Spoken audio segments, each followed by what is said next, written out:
great design, great art, it's tribal. I love when ideas, platforms and movements are formed as an answer to something that people have overlooked. I also think about Dapper Dan, who's one of the really prominent black fashion designers, and how he created Logomania as an answer to luxury brands not really focusing on hip hop and rappers, and seeing that the consumers of hip hop are also people that they can market to. So many great ideas, and people's greatest work can be formed as an answer to something.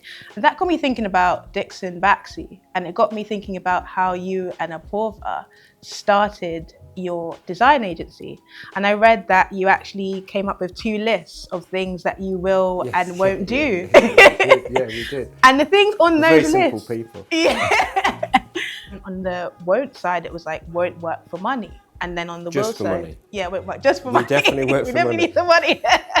Yeah. But then it was even things like follow, you won't follow, you won't cheat. Yeah, exactly. Yeah. On the will side, it's like define your own destiny. Yeah, and exactly. These kind of really great ethical things to stand by as founders. And for me, it's quite rare to see business owners have come in with a mindset of this is what we will and won't do, and this is what we're going to stick to and not compromise on. What are the reasonings and motivations behind that list, and how do you both ensure that you stick to it without being too critical of yourselves? Yeah, that's a very good question. It's there's a number of things I think in that. The first of which is you start out as a creator. So I started out as a creator who's a designer who wanted, communications basically. And what you were saying earlier I think is really interesting, which is great design, great art, it's tribal. It comes from communities, it's for communities. So whenever I think about designing systems, or whenever we're creating something for large audiences, I think it's a very tribal, community-based thing.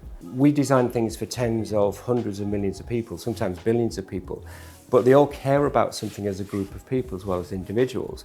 But also personally, you're a creator. So you're bringing yourself to the table, and you only learn about business as a secondary thing to being a creator. I didn't go into design to be a businessman. I went into design to express myself.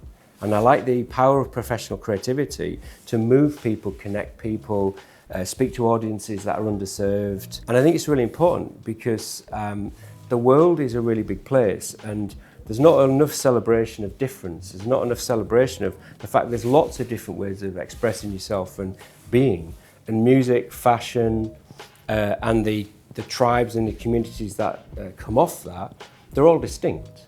So if you're into hip hop, you have a very different lived experience to if you're into techno music.